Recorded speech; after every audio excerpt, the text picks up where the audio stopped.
Never cry for someone who can disturb your heart and still sleep peacefully at night. Never break your own mind for a person who sees your pain but does not value your peace. In Buddhist wisdom, suffering does not always come from losing someone. Many times, suffering comes from holding on to someone who has already stopped caring for your heart. You may be crying because you loved sincerely, forgave too much, expected too deeply, and gave your peace to someone who was never careful with it. But Buddha's teaching reminds us that attachment turns love into suffering when we depend on another person's care, apology, message, or respect to feel complete. So take a deep breath and ask yourself honestly, are you crying because they are truly precious or because your attachment is afraid to let go? Watch this until the end, because these Buddhist lessons may help you understand why your tears are not weakness, but a sign that your soul is ready to choose peace over pain. Lesson 1.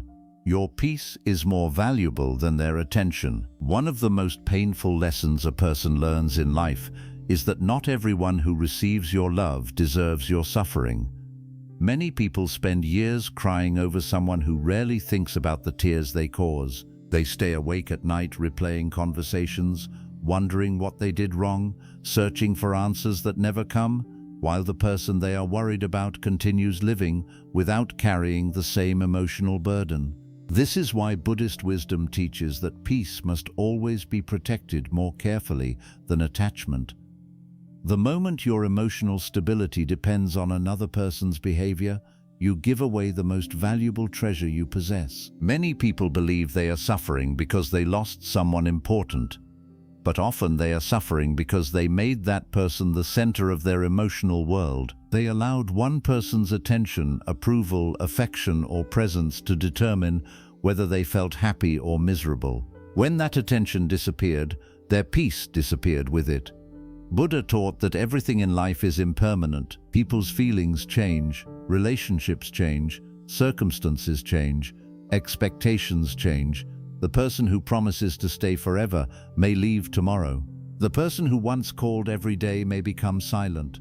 The person who once seemed deeply caring may eventually reveal a different side of themselves. If your peace depends entirely on something that constantly changes, suffering becomes unavoidable. This does not mean you should stop loving people. Buddhism does not teach emotional coldness. It teaches emotional wisdom. There is a difference between loving someone and surrendering your peace to them. A wise person can care deeply while still protecting their inner balance. A wise person understands that kindness should be shared, but peace should never be handed over carelessly. The problem begins when you start believing that another person is responsible for your happiness. The moment that belief takes root, fear enters the mind. Fear of losing them, fear of disappointing them, fear of being ignored, fear of being abandoned, and where fear grows, peace slowly disappears. Think about how many people spend months or even years waiting for messages that never come, apologies that never arrive, or changes that never happen. They continue investing emotional energy into someone who repeatedly proves that protecting their peace is not a priority. They hope that one day the person will suddenly understand their value, suddenly appreciate their loyalty, suddenly recognize the pain they caused.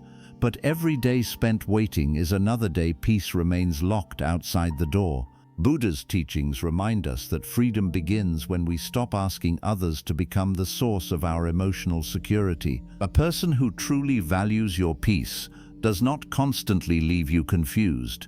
They do not repeatedly disturb your mind and then expect you to accept it as love. They do not make you feel important one day and invisible the next. They do not treat your heart as something convenient when they need comfort and disposable when they no longer need attention. Real care creates stability. Real respect creates calmness. Real love does not require you to sacrifice your self-respect just to keep someone close. Many people mistake emotional attachment for love because both can feel intense, but attachment often creates anxiety, while genuine love creates peace. Attachment says, I need this person to make me feel complete. Love says, I care for this person, but my inner peace does not depend on controlling them. Attachment creates desperation.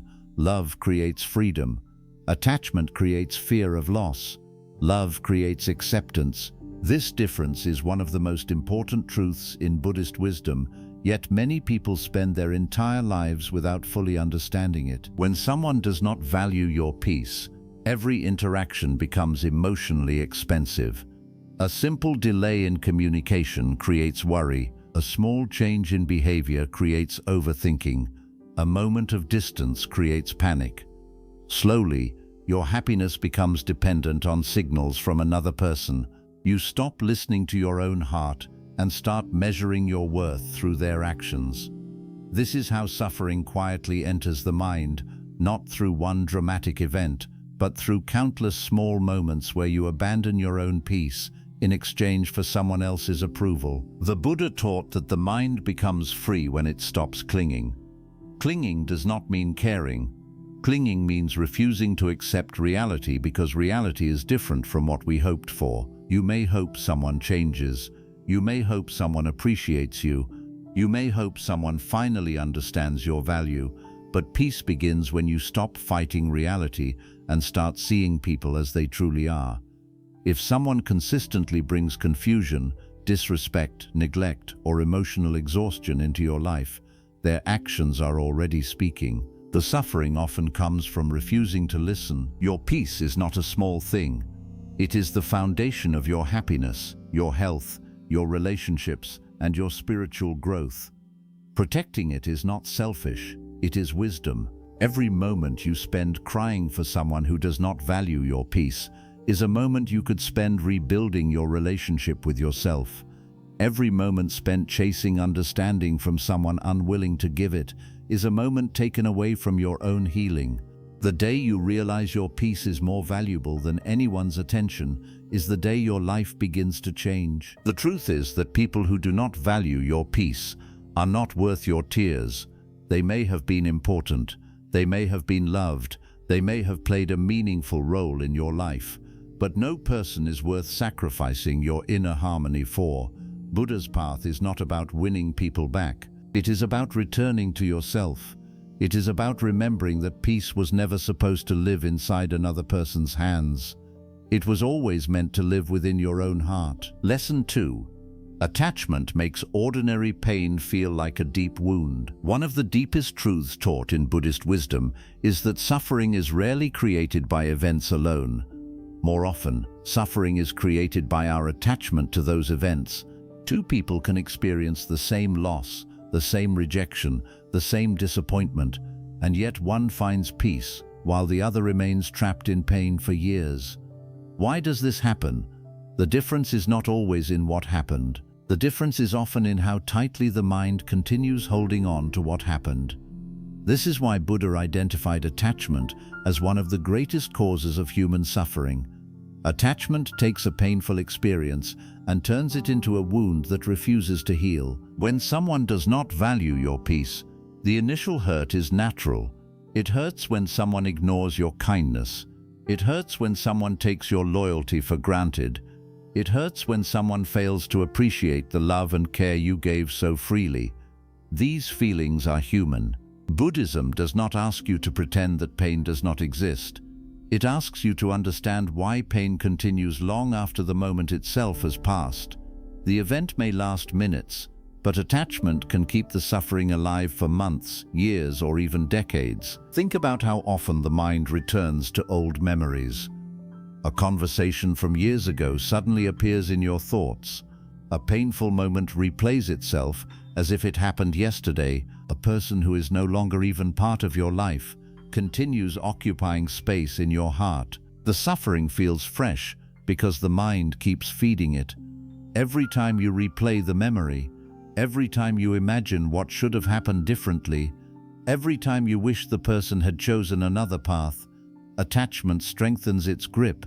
The wound is no longer being created by the other person. It is being recreated by the mind itself. Many people believe they are crying because they miss someone. But if they look honestly, they may discover something deeper. Often they are crying because they miss the version of life they imagined with that person. They are mourning expectations that were never fulfilled. They are mourning dreams that never became reality. They are mourning the future they built inside their imagination. The person may be gone, but the attachment to the imagined future remains. This is why letting go can feel so difficult. You are not only releasing a person, you are releasing hopes, expectations, fantasies, and emotional investments that may have existed for years. The Buddha taught that attachment creates suffering because it demands permanence from a world that is constantly changing. We want people to stay the same. We want relationships to remain stable forever. We want affection to never fade. We want promises to always be honored. But life does not work this way. Everything changes, feelings change, circumstances change, priorities change, people change. When we refuse to accept this reality, attachment turns change into suffering. Imagine holding a burning coal in your hand. The longer you hold it, the more pain it causes. Most people would immediately drop it. Yet emotionally, many people do the opposite. They hold on to painful memories, painful relationships, painful expectations, and painful disappointments long after they have stopped serving any purpose. Every day they carry the emotional coal, hoping it will somehow become harmless, but it never does. The pain remains because they continue gripping it tightly. One of the most dangerous forms of attachment is attachment to being understood. Many people suffer because they desperately want the person who hurt them to finally understand their pain. They imagine a future conversation where the other person apologizes, admits their mistakes, and validates everything they have been feeling. They believe that only then will they be able to move forward. But sometimes that moment never comes. Some people never acknowledge the damage they caused. Some people protect their ego more fiercely than they protect the hearts they hurt. If your healing depends on their understanding, you give them control over your peace indefinitely. Buddhist wisdom offers a different path. It teaches that healing begins when you stop waiting for others to provide the closure you seek. Closure is not always something another person gives you. Sometimes closure is a decision you make. It is the decision to stop carrying a burden that no longer belongs in your life. It is the decision to stop asking questions that may never receive answers. It is the decision to stop reopening wounds that have already taught you their lesson. Attachment also creates illusions. It encourages us to remember only the beautiful moments, while ignoring the painful patterns. When people miss someone who disturbed their peace, they often focus on the rare moments of kindness and forget the countless moments of confusion, neglect, disrespect, or emotional exhaustion. The mind selectively remembers what supports the attachment. It builds an idealized version of the person and then mourns that version endlessly. But wisdom begins when you see the whole picture, not just the parts your attachment wants to preserve. This is why many people remain emotionally trapped. They are not attached to reality. They are attached to a fantasy. They are attached to who they hoped the person would become. They are attached to promises that were never fulfilled. They are attached to potential rather than truth. And potential can become one of the most painful prisons because it keeps you waiting for a future that may never arrive. The Buddha encouraged people to see things as they are, not as they wish them to be. This simple principle has the power to transform suffering. When you see clearly, attachment begins to weaken. You stop arguing with reality. You stop demanding that life match your expectations. You stop fighting against what has already happened. Acceptance does not mean approval. Acceptance does not mean the pain was fair. Acceptance simply means you stop wasting energy resisting reality. The beautiful truth is that every attachment contains the seed of freedom. The moment you become aware of what you are clinging to, you gain the power to release it. Awareness creates choice. Instead of automatically following every painful thought, you begin observing it. Instead of believing every story your mind creates, you begin questioning it. Instead of feeding every emotional wound, you begin nurturing your peace. There comes a moment when you realize that the person who does not value your peace is no longer causing most of your suffering. The attachment is, the memories are, the expectations are, the endless mental conversations are. And when you understand this, something powerful happens. You stop looking outside yourself for solutions. You stop waiting for someone else to change. You stop hoping that another person's actions will finally free you from pain. You recognize that the key has always been in your own hands. The path of Buddhist wisdom is not about forcing yourself to stop caring overnight. It is not about pretending the relationship meant nothing. It is not about becoming emotionally numb. It is about gradually loosening the grip of attachment until peace becomes more important than possession, until acceptance becomes stronger than resistance, and until reality becomes more valuable than fantasy. The day you understand that attachment is making the wound deeper than it needs to be is the day your healing truly begins. You stop asking why they did not value your peace. You stop measuring your worth through their actions. You stop reliving the same pain again and again. Instead, you turn inward. You reclaim your energy. You reclaim your dignity. You reclaim your peace. And in that moment, the tears that once felt endless begin to transform into wisdom, strength, and freedom. Lesson 3. Never beg someone to understand your tears. One of the most painful mistakes people make after being hurt is believing that their healing depends on the person who caused the pain finally understanding what they have done. They spend countless days replaying conversations in their minds. They imagine different ways of explaining themselves. They think of the perfect words that might finally make the other person realize how deeply they have been wounded. They hope that if they explain their feelings clearly enough, honestly enough, or emotionally enough, the other person will suddenly wake up, feel remorse, and give them the understanding they have been longing for. But Buddhist wisdom teaches a difficult truth that many people resist accepting. Not everyone who hurts you is capable of understanding your pain. Some people live so deeply inside their own desires, fears, and ego that they cannot truly see what another person is experiencing. Others may understand your pain perfectly well, but simply choose not to care enough to change their behavior. This truth is painful because it forces us to let go of one of our greatest emotional fantasies, the fantasy that the person who hurt us will one day become the person who heals us. Many people remain trapped in suffering because they are not only carrying the original wound, they are carrying the constant hope that the person who caused the wound will finally acknowledge it. They wait for an apology, they wait for recognition, they wait for regret, they wait for validation, they wait for a conversation that may never happen. While they are waiting, life continues moving forward, but their heart remains standing in the same place, staring at a door that may never open. The Buddha taught that attachment to expectations creates suffering. One of the strongest expectations people carry is the expectation that others must understand them before they can move on. But peace does not come from forcing another person to see your truth. Peace comes from no longer needing their approval to honor your truth. There is tremendous freedom in realizing that your pain is real, even if someone refuses to acknowledge it. Your suffering does not become less valid because another person minimizes it. Your tears do not become meaningless because someone refuses to understand them. Think about how much emotional energy people waste trying to convince others of what they feel. They explain the same hurt repeatedly. They revisit the same arguments. They send long messages. They have endless conversations. They search desperately for the perfect explanation. Yet no matter how clearly they speak, nothing changes. The other person continues behaving the same way. The reason is simple. Understanding is not created by better explanations. Understanding requires willingness. If someone is unwilling to see your pain, no amount of explaining can force them to see it. This is why Buddhist wisdom places such importance on acceptance. Acceptance does not mean agreeing with someone's behavior.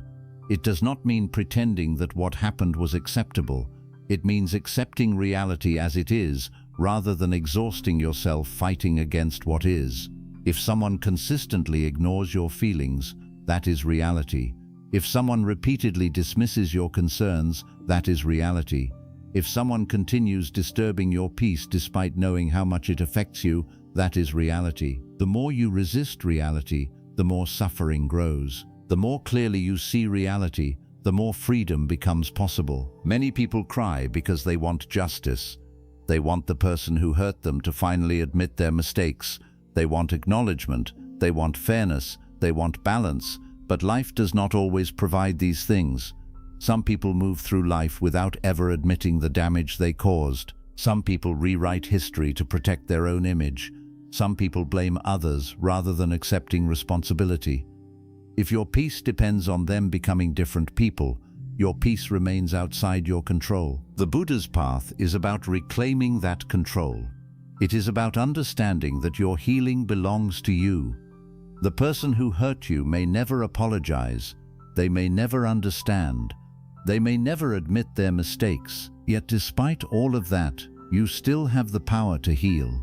You still have the power to choose peace. You still have the power to stop carrying the emotional burden they left behind. One of the deepest forms of suffering occurs when people continually seek validation from those who cannot provide it. Imagine standing beside an empty well and demanding water. No matter how desperately you ask, the well cannot give what it does not contain. In the same way, some people cannot provide empathy because they have not developed it. Some cannot provide accountability because they avoid it. Some cannot provide understanding because they are trapped inside their own perspective. Continuing to seek these things from them only deepens your disappointment. This does not mean becoming bitter. It does not mean hating those who hurt you. Buddhism teaches compassion, but compassion does not require self-destruction.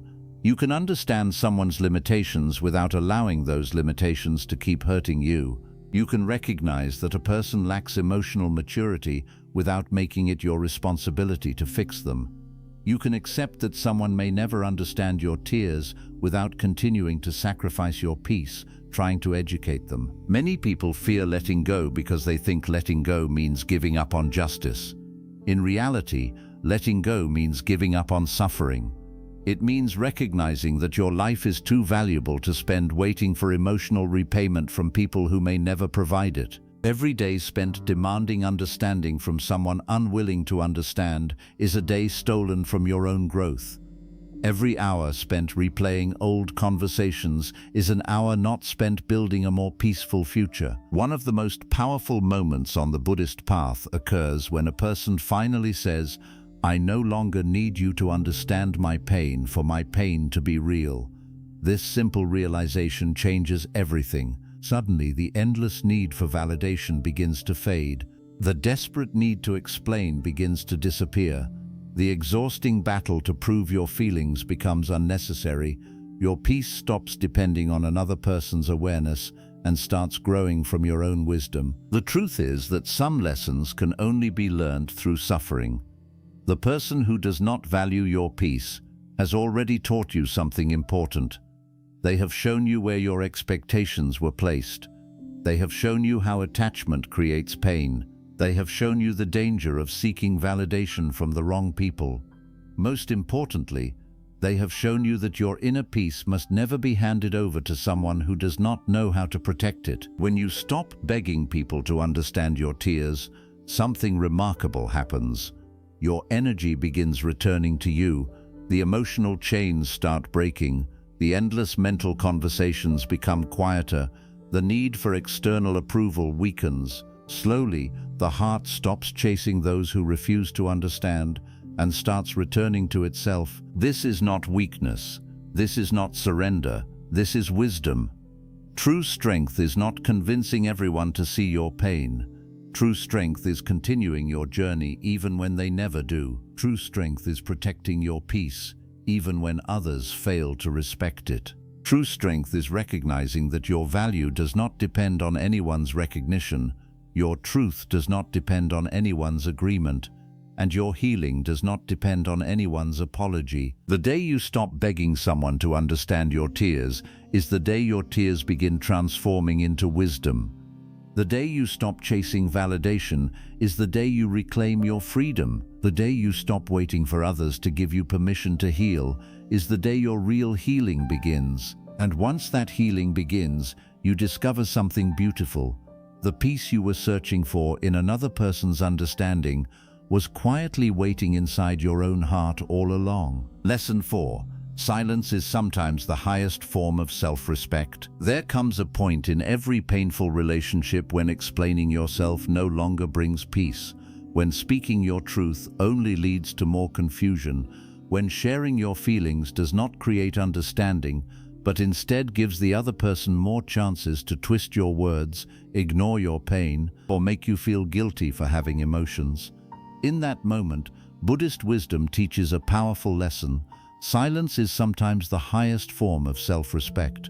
Silence does not always mean you have nothing to say. Sometimes silence means you have finally understood that your words are too valuable to be wasted on someone who has already decided not to listen. Many people believe silence is weakness because they think strength means answering every insult, correcting every lie, defending every wound, and making sure everyone knows their side of the story. But in Buddhist wisdom, true strength is not always loud. True strength often appears as calmness. It appears as restraint.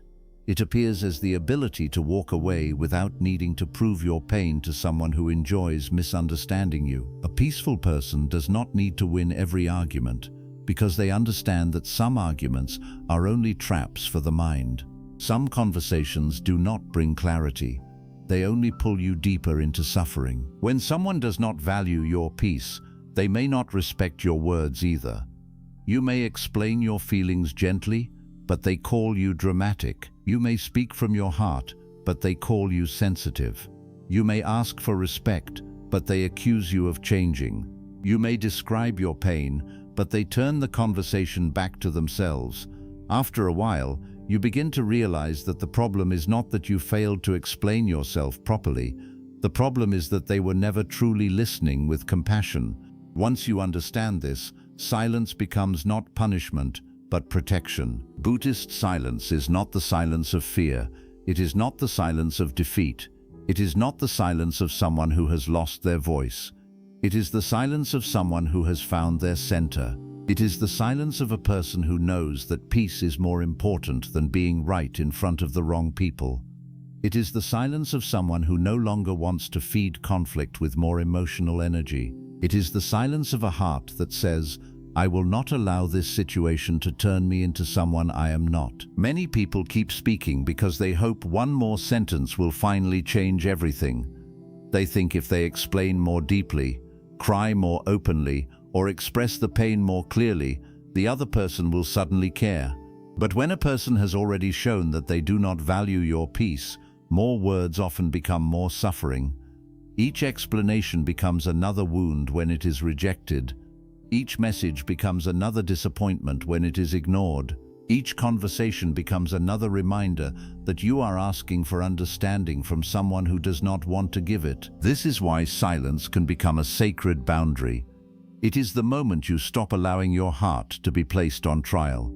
It is the moment you stop defending your emotions as if your pain needs permission to exist. It is the moment you stop giving explanations to people who only use your honesty against you.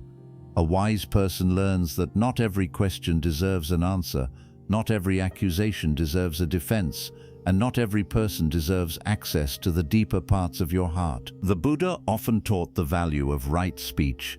Right speech is not only about speaking kindly, it is also about knowing when speech is useful and when speech becomes harmful. Words should create understanding, peace, truth, and compassion. But when words only create more anger, more attachment, more confusion, and more suffering, silence becomes wiser than speech. Silence is not empty. Silence can be full of awareness. Silence can be full of dignity. Silence can be full of compassion for yourself. Many people cry because they keep returning to conversations that already proved themselves painful. They keep trying to finish an emotional battle with someone who does not want peace. They keep answering disrespect because they fear that silence will look like weakness. But silence is not weakness when it protects your mind. Silence is not weakness when it saves your dignity. Silence is not weakness when it prevents you from becoming bitter, reactive, or emotionally exhausted. Sometimes the most powerful thing you can say is nothing at all. There is a deep peace that comes when you stop explaining your pain to people committed to misunderstanding it. At first, silence may feel uncomfortable because the mind wants closure. The ego wants to be heard, the heart wants to be understood. But slowly silence begins to feel like freedom. You realize you do not need to chase every conversation. You do not need to correct every false story. You do not need to prove your goodness to people who have already chosen their opinion. You do not need to beg for emotional justice from those who created emotional wounds. This is especially important when someone knows they are hurting you but continues anyway. When a person has heard your pain before and still repeats the same behavior, your next explanation may not be wisdom, it may be attachment. It may be your heart trying to receive a different result from the same person. Buddhist wisdom teaches us to observe patterns, not promises. A person may promise to change, but if their pattern remains the same, your peace will continue to suffer. Silence helps you step back and see the truth without being trapped in another emotional cycle. Silence gives you space to observe your own mind. When you stop reacting, you begin noticing the deeper roots of your suffering. You may see that part of your pain comes from wanting approval. You may see that part of your sadness comes from fear of abandonment. You may see that part of your anger comes from expecting someone to behave according to your hope rather than their reality. In silence, the mind becomes clearer. You stop focusing only on what they did and begin understanding what their actions awakened inside you. This is one of the hidden gifts of silence. It turns attention inward. Instead of spending all your energy analyzing another person, you begin examining your own attachment. Instead of asking, "Why did they hurt me?" you begin asking, "Why am I still giving my peace to someone who continues to hurt me?" Instead of asking, "How can I make them understand?" you begin asking, "How can I understand myself more deeply?" These questions lead to wisdom. These questions lead to freedom. The world often teaches people to respond quickly, defend immediately, and react emotionally. But Buddhism teaches patience. It teaches mindfulness. It teaches the power of pausing before speaking. When you pause, you create space between the wound and the reaction. In that space, wisdom has room to arise. Without that space, pain speaks first, anger speaks first, fear speaks first, attachment speaks first. But when silence enters, awareness enters with it. A person who values peace learns to ask before speaking, will these words bring clarity or more confusion? Will this conversation reduce suffering or increase it? Am I speaking from wisdom or from the need to be validated? Am I trying to communicate truth or am I trying to force someone to care? These questions protect the heart from unnecessary emotional battles. They help you recognize when speaking is helpful and when silence is the wiser path. Never forget that silence does not always mean leaving someone forever. Sometimes silence simply means stepping back long enough to recover your balance. It means refusing to react while your emotions are wounded. It means not allowing temporary pain to create permanent damage. But sometimes silence does mean walking away completely, especially when the same person repeatedly destroys your calm, disrespects your feelings, and treats your forgiveness as permission to continue hurting you. There is a kind of silence that heals. It is the silence where you stop checking their messages, the silence where you stop waiting for their apology, the silence where you stop explaining your worth, the silence where you stop announcing your pain to people who do not care, the silence where you stop feeding the story that you cannot be peaceful without them. This silence may feel lonely at first, but eventually it becomes peaceful because it brings you back to yourself. Buddhist wisdom reminds us that the mind becomes stronger when it is no longer controlled by every external disturbance. If someone can make you react whenever they want, they hold power over your mind. If someone can disturb your whole day with one careless word, your peace is still dependent on them. But when you learn silence, you begin taking that power back. You begin realizing that not every action outside you requires a reaction inside you. Not every hurt needs to become a storm. Not every insult needs to enter your heart. The person who does not value your peace may expect you to continue reacting.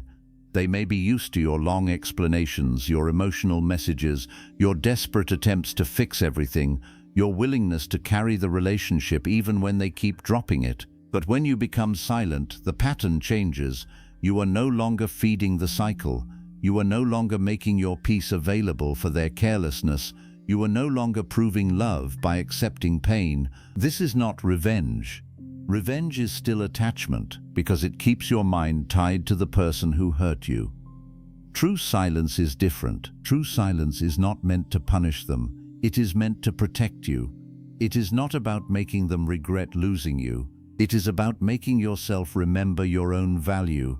It is not about showing them what they lost.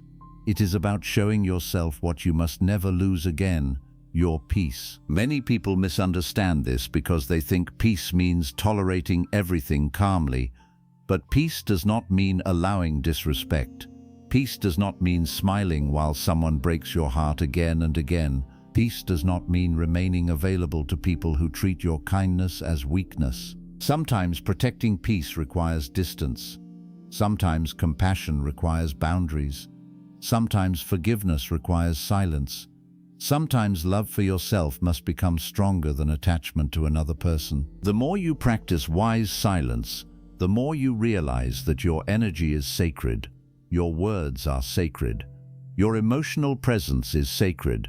Not everyone deserves unlimited access to them. You can be kind without being available. You can be forgiving without being close. You can be peaceful without allowing repeated harm.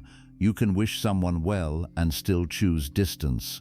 This is the balance of Buddhist wisdom, compassion for others, but not abandonment of yourself. When you stop using words to chase people who do not value your peace, your life begins to feel lighter. Your mind becomes less crowded. Your heart slowly stops shaking. You begin sleeping better. You begin breathing more deeply. You begin hearing your own inner voice again. The tears that once came from frustration begin to dry because you are no longer placing your heart in situations that keep reopening the wound. Silence teaches you that not every ending needs an argument. Not every goodbye needs an explanation. Not every distance needs a dramatic announcement. Sometimes you simply step back. You stop offering your soul to places where it is not respected. You stop showing your wounds to those who only touch them carelessly. You stop entering rooms where your peace is repeatedly disturbed. And in that quiet withdrawal, you begin to heal. The person who truly values your peace will not force you to become silent from exhaustion. They will listen before you break. They will care before you cry. They will respect your heart before you have to protect it. But the person who does not value your peace may only notice your silence after they have ignored your words for too long. By then, your silence is no longer a request for attention. It is a sign of awakening. So never be ashamed of becoming quiet. Never think you are weak because you no longer want to argue. Never believe you have lost just because you chose peace over reaction. In Buddhist wisdom, the one who can remain calm in the presence of disturbance has already won the greatest victory, victory over the restless mind. Let your silence be clean, not bitter. Let it be peaceful, not proud. Let it be wise, not cruel. Walk away from painful noise with compassion in your heart, but firmness in your steps. You do not need to cry endlessly for someone who does not value your peace. You do not need to explain your worth again and again.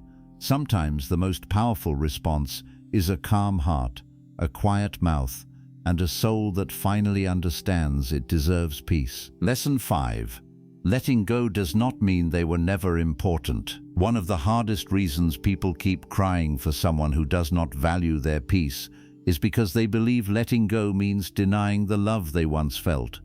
They think, if I stop caring, does it mean everything was false? If I walk away, does it mean the memories were meaningless? If I choose peace, does it mean I never truly loved them? This confusion keeps many hearts trapped in suffering. They remain attached not only to the person, but also to the meaning they gave that person in their life. They fear that if they release the attachment, they are also throwing away the story, the emotions, the sacrifices, and the beautiful moments that once felt sacred. But Buddhist wisdom teaches something far deeper. Letting go does not mean the person was never important. Letting go means you finally understand that even important people are not allowed to destroy your peace. Many people suffer because they confuse love with possession. They believe that if someone once mattered deeply, they must keep holding on forever. They think that because they shared memories, because they gave years of loyalty, because they forgave many mistakes, because they cried many nights, because they imagined a future, they are somehow required to keep carrying the pain. But the Buddha's teaching reminds us that everything in life is impermanent. People enter our lives, teach us lessons, awaken emotions, create memories, and sometimes leave us with wounds that force us to grow. Their importance does not guarantee their permanence. Their role in your life does not mean they are meant to stay in your heart as a source of endless suffering. A flower can be beautiful and still not last forever. A sunset can touch your soul and still disappear. A season can be meaningful and still come to an end. In the same way, a person can be important in your life and still not be healthy for your peace. This is one of the most mature lessons a person can learn. You can honor what someone meant to you without allowing them to continue hurting you.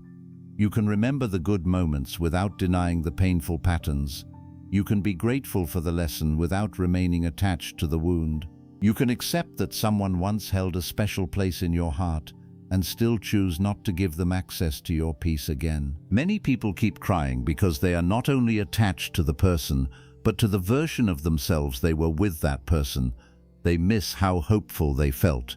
They miss how deeply they cared. They miss the softness of their own heart before disappointment made it tired. They miss the dream of being loved, understood, valued, and protected. Sometimes when you say, "I miss them," what you really mean is, "I miss the feeling I believed they could give me." This is why letting go feels so painful. You are not simply releasing another human being. You are releasing an entire emotional world you built around them. Buddhist wisdom invites us to look at this with compassion, not judgment. It does not say, "You were foolish for loving." It says, look deeply at what your love became. Did your love become peace, or did it become fear? Did it become freedom, or did it become emotional slavery? Did it make your heart more open, or did it make your mind constantly anxious? Did it bring you closer to your inner calm, or did it pull you away from yourself? These questions are not meant to make you hate the person. They are meant to help you see clearly. When you love someone who does not value your peace, your love slowly becomes mixed with suffering. At first you may not notice it. You may think every pain is just part of caring. You may excuse their behavior because you remember their good side. You may tolerate confusion because you are afraid of losing them. You may keep forgiving because you hope forgiveness will make them change. But over time, your heart becomes exhausted, the tears become heavier, the mind becomes restless, your inner life becomes dependent on someone who is careless with your emotions. At that point, letting go is no longer a rejection of love. It becomes an act of survival. There is a deep difference between abandoning someone and releasing attachment.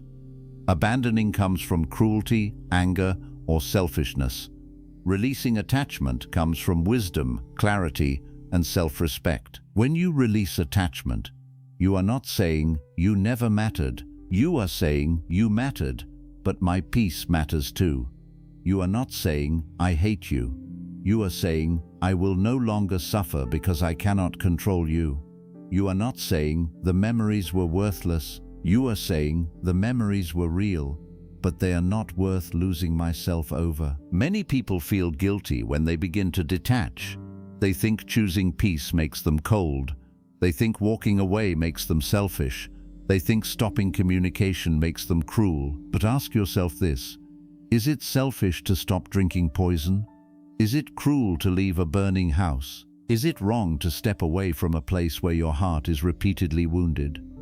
Buddhist compassion includes compassion for yourself. If your kindness only flows toward others while you keep abandoning your own heart, that is not true compassion. That is attachment disguised as goodness. The Buddha did not teach people to become emotionless stones. He taught them to become awake. Awakening means seeing where suffering is being created and choosing not to feed it anymore. It means recognizing that some relationships become painful, not because love was absent, but because wisdom was absent. Love without wisdom can become clinging. Kindness without boundaries can become self-neglect. Forgiveness without awareness can become permission for repeated harm. A peaceful heart needs both compassion and clarity. Sometimes the most loving thing you can do is let someone go with a calm heart. Not because they are evil, not because you want revenge, not because you wish them pain, but because staying attached to them is destroying your inner world. Letting go can be done with kindness. You can say within your heart, "May you be happy. May you be free from suffering. May you learn your own lessons. But I will no longer lose my peace trying to make you value mine." This is not bitterness. This is spiritual maturity. One of the reasons letting go is so difficult is because the mind keeps returning to the good memories. It says, "But they were kind once. They made me laugh once. They cared once. They said beautiful words once." And yes, maybe they did, but wisdom does not look only at moments. Wisdom looks at patterns. One moment of kindness does not erase a pattern of pain. One apology does not erase repeated disrespect if the behavior continues. One sweet memory does not justify years of emotional suffering. A wise person learns to respect the whole truth, not only the pieces that attachment wants to remember. Imagine someone gives you a cup of water, but each time you drink, there is also a drop of poison inside. At first you may say, "But there is water here." You may focus on the water because you are thirsty. You may ignore the poison because you want to believe the cup is safe. But over time, the poison harms you. In the same way, some relationships offer moments of comfort mixed with patterns of suffering. Attachment focuses on the comfort. Wisdom notices the poison. Letting go begins when you stop pretending that a little sweetness is enough to make repeated pain acceptable. Many people cry because they keep hoping the person will return to the version they loved in the beginning.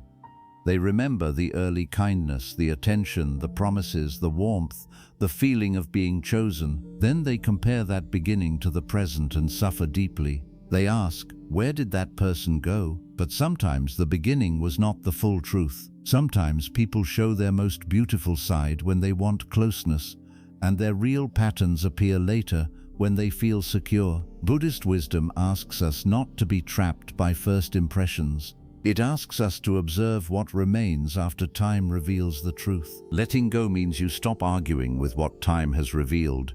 It means you stop trying to force the present person to match the past memory. It means you stop crying over who they used to be and begin accepting who they repeatedly show themselves to be now. This acceptance may hurt at first, but it is the beginning of peace. The mind suffers when it keeps demanding that reality become different. The heart heals when it finally stops denying what is clearly in front of it. Some people remain attached because they believe no one else will ever understand them, love them, or matter as much. This fear can become a prison. It makes them tolerate pain because they are afraid of emptiness. But Buddhism teaches that emptiness is not always loss.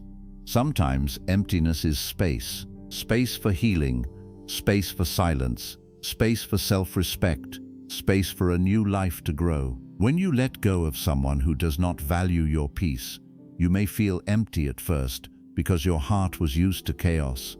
But slowly, that emptiness becomes calm. Slowly, silence becomes medicine. Slowly, you realize that peace feels unfamiliar only because suffering had become normal. Letting go is not a single moment. It is a practice. It happens each time you choose not to reopen the wound. It happens each time you refuse to chase an explanation. It happens each time you stop checking whether they miss you. It happens each time you return to your breath instead of returning to an old memory. It happens each time you remind yourself, this person mattered, but my peace matters too. At first, the mind will resist. It will bring old images. It will bring questions. It will bring loneliness. But every time you choose peace, attachment loses a little power. The heart does not heal by force. It heals through understanding. Do not punish yourself for missing someone. Do not shame yourself for crying. Do not call yourself weak because a memory still hurts. Buddhism teaches compassion toward all suffering beings, and that includes the suffering person within you. Be gentle with the part of yourself that loved too deeply. Be patient with the part of yourself that hoped too long. Be kind to the part of yourself that is learning how to release what once felt impossible to live without. But gentleness does not mean going backward. You can feel sadness and still choose distance. You can miss someone and still not return. You can remember them and still protect your peace. You can cry and still keep walking forward. This is the strength of wise detachment. It allows emotion to exist without allowing emotion to control your life. It lets the wave pass through without building a house inside the storm. Never allow the mind to tell you that letting go makes the past meaningless. The past shaped you. The love you gave revealed the depth of your heart. The pain you survived revealed your strength. The disappointment taught you discernment. The tears taught you where attachment still lived. The ending taught you that peace cannot depend on another person's carelessness. Nothing was wasted if it awakened wisdom within you. A person can be a chapter, not the whole book. A person can be a lesson, not your final destination. A person can be a memory, not a home. A person can be loved, forgiven, and released. You do not have to hate them to heal. You do not have to erase them to move forward. You do not have to prove they were wrong to know that you deserve peace. You only have to stop placing your heart where it is repeatedly broken. Buddhist wisdom reminds us that clinging turns the temporary into suffering. When something has completed its lesson, holding on does not honor it. Holding on only turns it into pain. Imagine a traveler who reaches a bridge, crosses safely, and then carries the bridge on their back for the rest of the journey because it once helped them. That would be unnecessary suffering. In the same way, some people helped you cross a certain stage of life, but they are not meant to be carried forever. You can bow to the lesson and continue walking. There may come a day when you think of them and no longer cry. Not because you became cold, not because the memories disappeared, but because wisdom finally softened the wound. You will remember the person without losing yourself. You will understand the lesson without reopening the pain. You will wish them well without wanting to return. This is the beauty of detachment. It does not destroy love. It purifies love. It removes possession, fear, craving, and dependence until what remains is peace. So let go. Not because they were never important, but because they were important enough to teach you a lesson you must not ignore. Let go because your soul has suffered enough. Let go because peace is calling you back. Let go because the love you gave deserves to become wisdom, not endless sadness. Let go because your heart was not created to spend the rest of life crying for someone who does not value its quiet beauty. Never think that choosing peace means betraying the past. Sometimes choosing peace is the highest way to honor what the past taught you. You can carry the wisdom without carrying the wound. You can keep the lesson without keeping the pain. You can remember the love without remaining trapped in attachment.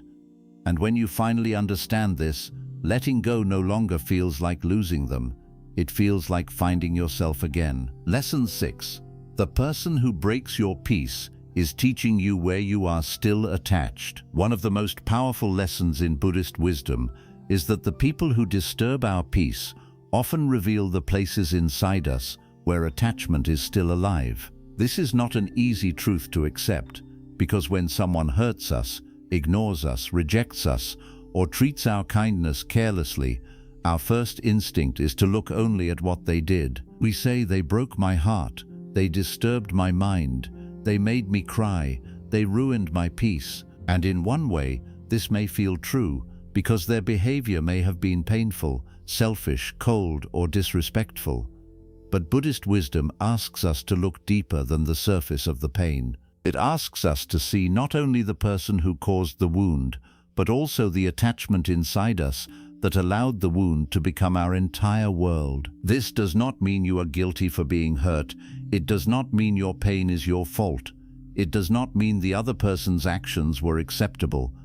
Buddhism never asks a wounded heart to blame itself. It asks the wounded heart to become conscious. There is a great difference between self-blame and self-awareness. Self-blame says, I am the problem.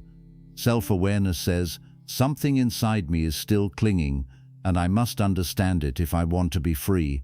The person who does not value your peace may have caused the first pain, but attachment keeps the pain alive after the moment has passed. Their words may have wounded you once, but your mind may repeat those words 1,000 times. Their absence may have hurt you once, but your attachment may keep turning that absence into loneliness every day. Their disrespect may have lasted for a short time, but your clinging may keep carrying it like a heavy stone inside your chest. In Buddhist teaching, every suffering contains a lesson if we are brave enough to look at it with honesty. A painful person can become a mirror. Their behavior reflects not only their nature, but also your inner dependence, your expectations, your fears, your unhealed wounds, and your hidden cravings. If one person's silence can destroy your entire day, that silence is showing you where your peace is still dependent. If one person's rejection can make you feel worthless, that rejection is showing you where your self-worth is still placed in another person's hands. If one person's attention can make you feel alive and their distance can make you feel empty, that relationship is showing you that your happiness has moved away from your own heart and started living outside you. This realization is painful, but it is also the beginning of awakening. Many people think the solution is to make the other person change. They believe, if they would only love me properly, I would be peaceful. If they would only apologize, I would heal. If they would only return, I would feel complete. If they would only value me, I would stop crying. But Buddha's wisdom teaches that peace built on another person's behavior is fragile. It can break at any moment because people are unstable, emotions are unstable, situations are unstable, and life itself is always changing. When your peace depends on someone outside you acting exactly the way you desire, you are living in a house built on moving sand. The wind of one message, one silence, one insult, one delay, one rejection, or one changed mood can shake your whole inner world. This is why the person who breaks your peace can become one of your greatest teachers, not because their actions were kind, but because their actions revealed where you were not free. They showed you the places where you were still emotionally dependent. They showed you the places where your mind was still begging for validation. They showed you the places where your heart was still attached to being chosen, remembered, appreciated, respected, or loved in a certain way. Without that pain, you may never have noticed how much power you had given them over your inner life. Without that suffering, you may never have asked, why does this person control my emotions so deeply? Why does their behavior decide whether I sleep peacefully or cry at night? Why does their approval feel like oxygen to me? Why does their distance feel like punishment? These questions are not meant to shame you. They are meant to wake you up. Buddhism is a path of seeing clearly. The word Buddha itself points toward awakening. Awakening does not happen only when life is comfortable. Often, awakening begins when suffering becomes impossible to ignore. Sometimes the person who does not value your peace is the one who forces you to see how far you have moved away from yourself. You may have been so busy loving them, waiting for them, pleasing them, explaining yourself to them, and trying to keep them close that you forgot to ask whether your own heart was safe. You may have protected the relationship more than you protected your mind. You may have protected their image more than you protected your dignity. You may have protected your hope more than you protected your reality. Attachment often hides behind beautiful names. Sometimes we call it love. Sometimes we call it loyalty, sometimes we call it patience, sometimes we call it forgiveness. But if something is destroying your peace again and again, you must look honestly at what it has become. Love should not make you abandon yourself. Loyalty should not make you accept repeated disrespect. Patience should not make you wait forever for someone who keeps hurting you. Forgiveness should not become permission for another person to keep walking over your heart. Buddhist wisdom teaches the middle path, and the middle path is not extreme attachment and not cold rejection. It is compassionate awareness. It is the ability to care without clinging, forgive without returning to harm, love without losing yourself, and walk away without hatred. The person who breaks your peace may reveal your attachment to approval, Perhaps you cry because you wanted them to see your worth. You wanted them to say, "You are important to me, I value you, I regret hurting you, I understand what you gave." But when they did not say these words, your heart felt invisible. This pain is understandable, but it also reveals something important. It reveals that some part of you is waiting for another person to confirm what you must learn to know within yourself. Your worth cannot depend on someone else's recognition. A diamond does not lose its value because a careless person fails to notice its shine. A kind heart does not become worthless because someone treated it poorly. Your goodness is not erased by another person's blindness. The person who breaks your peace may also reveal your attachment to control. You may not call it control because it does not feel harsh or selfish. It may feel like hope. You hope they change. You hope they understand. You hope they return. You hope they act differently. You hope they finally become the person your heart believed they could be. But sometimes hope becomes another form of clinging. It keeps you emotionally tied to a future that may never arrive. It makes you suffer in the present because you are waiting for reality to become your imagination. Buddhist wisdom teaches that peace begins when you stop demanding that life obey your desires. You can wish someone well, you can hope they grow, but you cannot build your peace on the possibility that they may one day become different. The person who breaks your peace may reveal your attachment to being needed. Many gentle-hearted people become attached to those who depend on them emotionally. They feel valuable when they are fixing someone, comforting someone, rescuing someone, forgiving someone, or being the only person who understands someone. At first, this feels like love, but slowly it becomes suffering. You begin carrying burdens that are not yours. You begin accepting behavior that hurts you because you believe the other person needs you. You begin confusing their dependence with love. But Buddhist wisdom reminds us that compassion does not mean becoming someone's emotional servant. Helping others is beautiful, but losing yourself while helping them is not wisdom. The person who breaks your peace may reveal your fear of loneliness. Sometimes people hold on, not because the relationship is peaceful, but because the silence after letting go feels frightening. They would rather suffer with someone than sit alone with their own heart. They would rather accept small pieces of attention than face the emptiness of detachment. But solitude is not the enemy.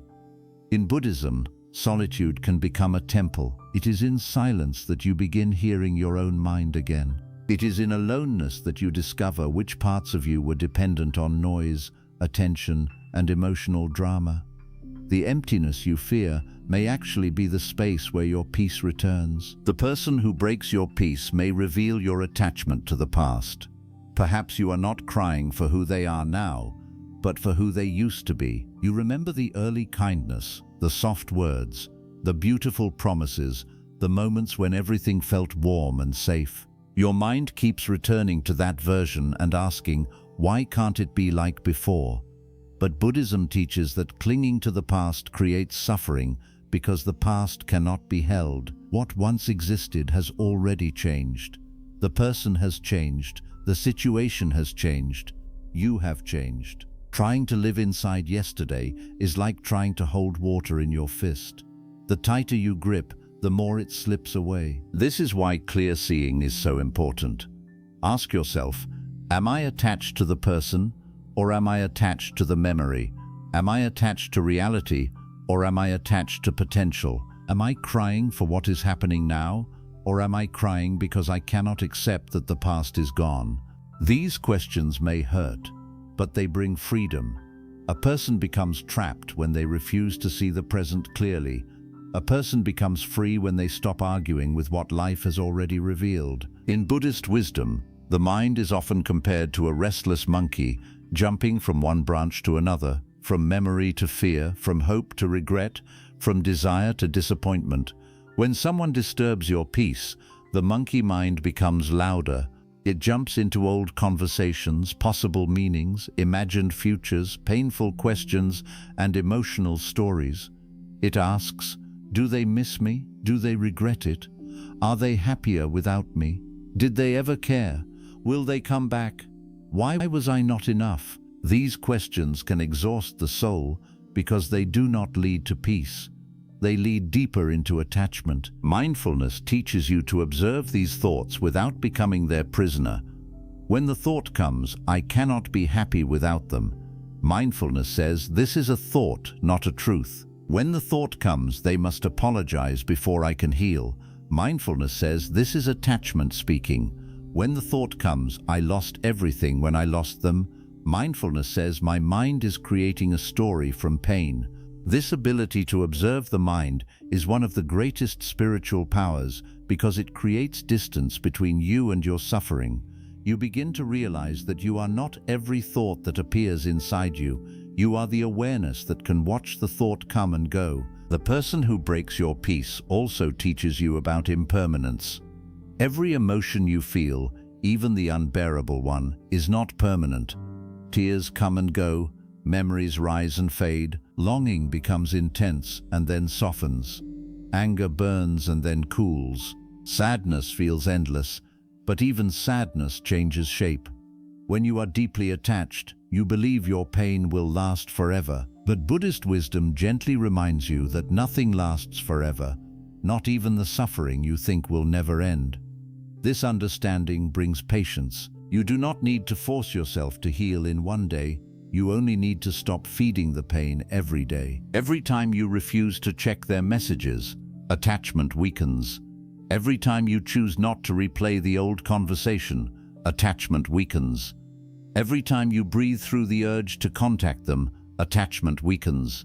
Every time you remind yourself that your peace matters more than their attention, attachment weakens. Healing is not one dramatic moment where the pain disappears forever. Healing is 1,000 small decisions where you stop choosing the wound and start choosing wisdom. Many people think detachment means they must stop feeling. But true detachment is not the absence of feeling. It is the absence of slavery to feeling. You may still feel sadness, but sadness no longer controls your choices. You may still miss someone, but missing them no longer pulls you back into harm. You may still remember the past, but the memory no longer becomes a chain around your heart. You may still care, but caring no longer means losing your peace. This is the beauty of Buddhist detachment. It does not make the heart dead, it makes the heart free. The person who breaks your peace may also reveal the places where you have not yet learned to love yourself fully. If their rejection makes you hate yourself, there is a wound inside that needs compassion. If their absence makes you feel unworthy, there is a part of you that still believes love must come from outside to be real.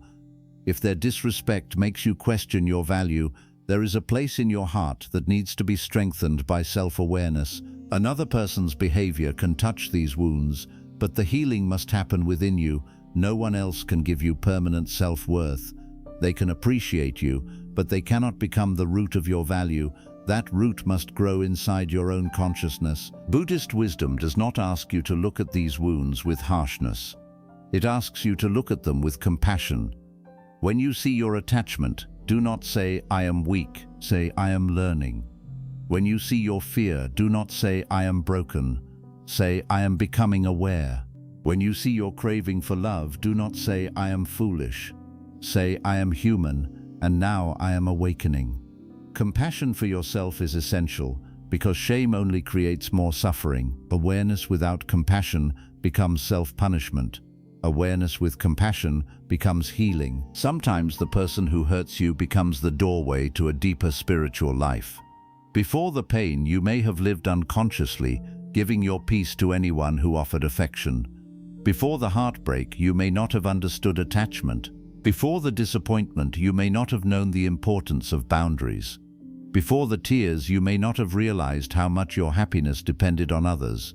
But after the pain, if you choose wisdom, something begins to change. You become more careful with your heart. You become more aware of your mind. You stop confusing intensity with love. You stop confusing attention with respect. You stop confusing attachment with devotion. You begin choosing peace over emotional excitement, clarity over fantasy, and self-respect over desperate connection. This is why you should not hate every person who breaks your peace. You do not have to invite them back into your life, but you also do not have to carry hatred. Hatred is another chain. Anger is another form of attachment when it keeps your mind tied to the person who hurt you. You can say, "What they did was painful, but I will not allow their actions to poison my heart forever." You can say, "They showed me my attachment and now I choose freedom." You can say, "They were not careful with my peace, but I will become careful with it from now on." This shift turns suffering into wisdom. In Buddhism, there is a teaching that every experience can become part of the path if met with awareness. Joy can teach gratitude. Loss can teach impermanence. Betrayal can teach discernment. Loneliness can teach self-reliance. Disrespect can teach boundaries. Heartbreak can teach detachment. The same experience that destroys one person can awaken another, depending on how it is held in the mind. If you hold pain with ignorance, it becomes bitterness. If you hold pain with awareness, it becomes wisdom. The person who does not value your peace has already given you enough evidence. You do not need to keep returning for more lessons. Many people keep going back because they believe they need one more sign, one more conversation, one more mistake, one more heartbreak before they can finally let go. But how many times does your peace need to be disturbed before you believe what reality is showing you? How many nights must you cry before you accept that your heart is asking for protection? How many times must someone ignore your pain before you stop handing them access to it? Wisdom is learning the lesson without needing the wound to repeat forever. The more you awaken, the more you understand that peace is not something another person gives you. Peace is something you protect through right understanding, right boundaries, right attention, and right action. If you keep placing your attention on the person who hurt you, your suffering will grow.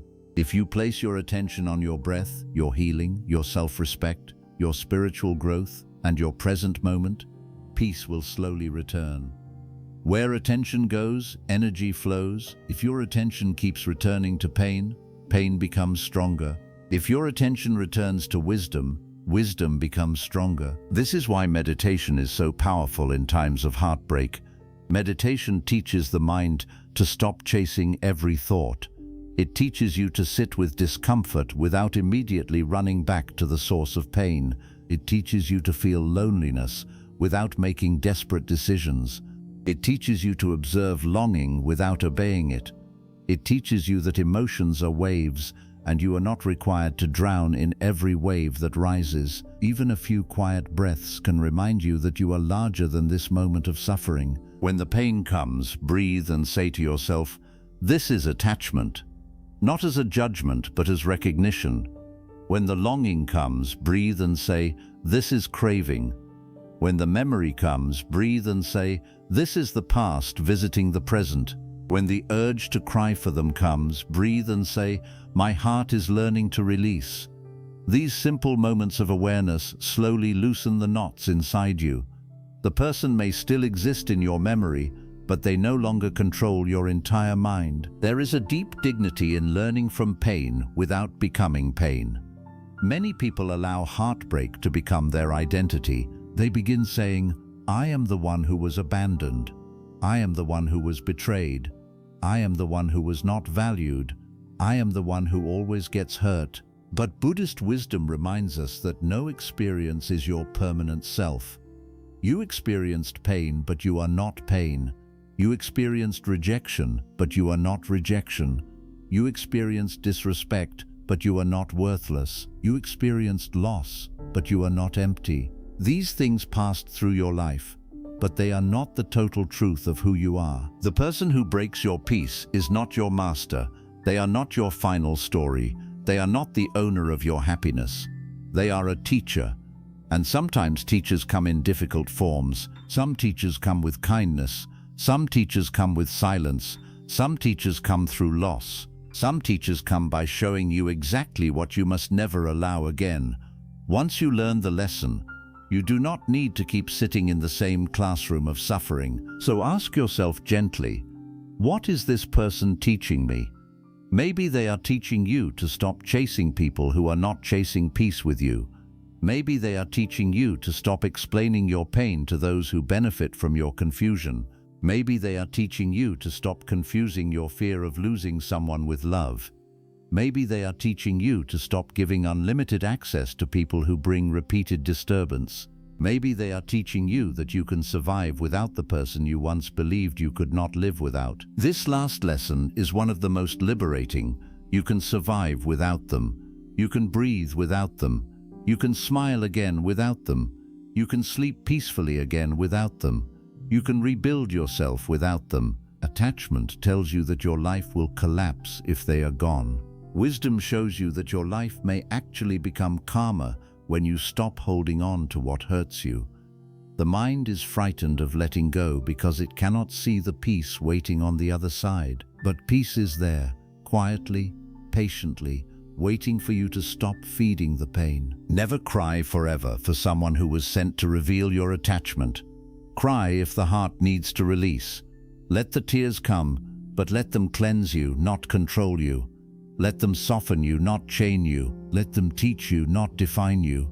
Every tear can become a prayer for awakening. Every heartbreak can become a doorway back to yourself. Every disappointment can become a reminder that peace must be rooted within, not placed in the unstable hands of another person. The day you understand this, your relationship with pain changes.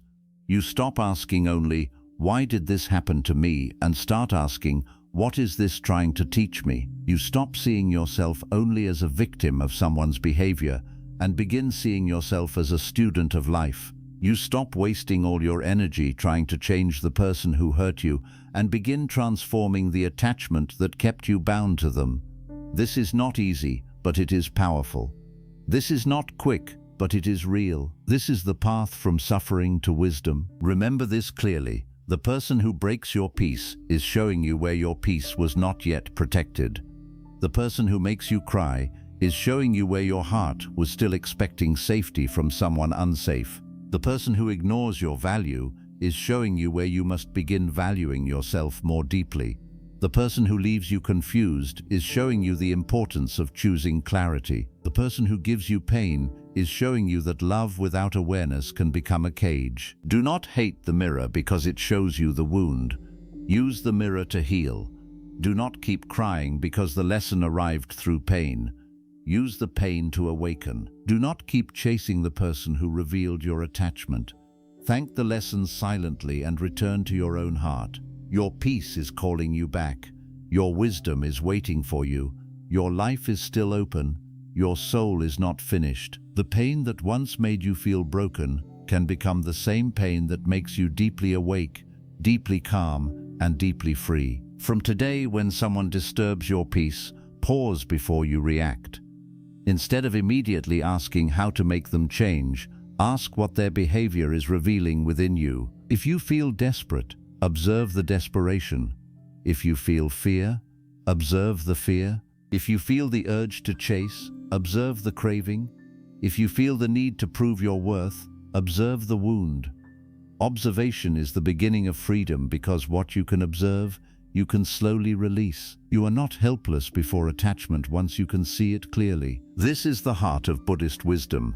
Freedom does not come from controlling every person around you. Freedom comes from understanding your own mind so deeply that others can no longer control your inner world so easily. Peace does not come because everyone treats you perfectly. Peace comes because you stop handing your mind to those who treat it carelessly. Happiness does not come because someone finally values you. Happiness comes because you finally stop abandoning yourself for those who do not. So never cry endlessly for someone who does not value your peace. See them clearly. See yourself clearly. See the attachment clearly. Let the pain become a teacher, not a prison. Let the wound become wisdom, not bitterness.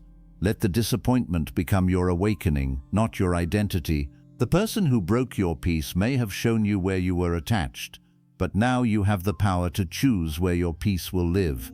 Let it live within you again. Lesson 7. Choose peace before pain becomes your personality. There comes a time when a person must stop asking why someone hurt them and begin asking how long they are going to keep allowing that hurt to live inside them. This is one of the most serious lessons in Buddhist wisdom because pain that is not understood slowly becomes part of your personality. At first, you are only sad because someone did not value your peace.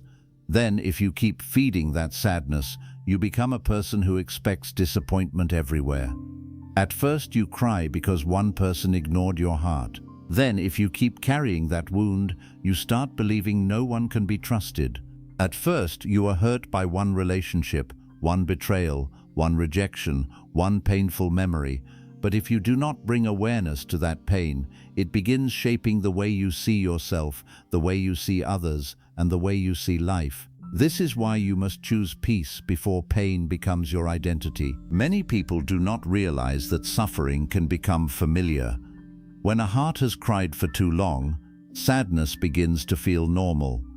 When a mind has worried for too long, overthinking begins to feel like protection.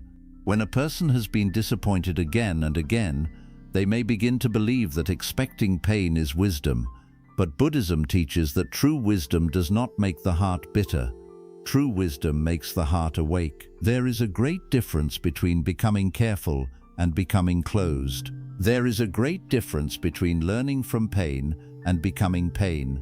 There is a great difference between protecting your peace and living in fear of being hurt again. If you do not heal the wound, you may think you are becoming stronger, but in reality, you may only be becoming harder. When someone does not value your peace, the first tears are natural. It is natural to feel broken when your kindness is treated carelessly. It is natural to feel heavy when someone you trusted becomes the reason your mind cannot rest. It is natural to cry when you realize that the person you protected did not protect your heart in return. But Buddhist wisdom asks you not to build a temple around your tears. Feel the pain, but do not worship it. Allow the wound to speak, but do not let it become your permanent voice. A painful experience should be a teacher, not a home. A heartbreak should become a doorway to wisdom, not a prison where your soul spends the rest of its life. Pain becomes your personality when you begin introducing yourself to life through your wounds. You stop saying, "I experienced betrayal," and begin believing, "I am someone who always gets betrayed." You stop saying, "Someone did not value me," and begin believing, "I am not valuable." You stop saying, "This person hurt me," and begin believing, "Everyone will hurt me." This is how the mind turns one painful chapter into the meaning of the whole book.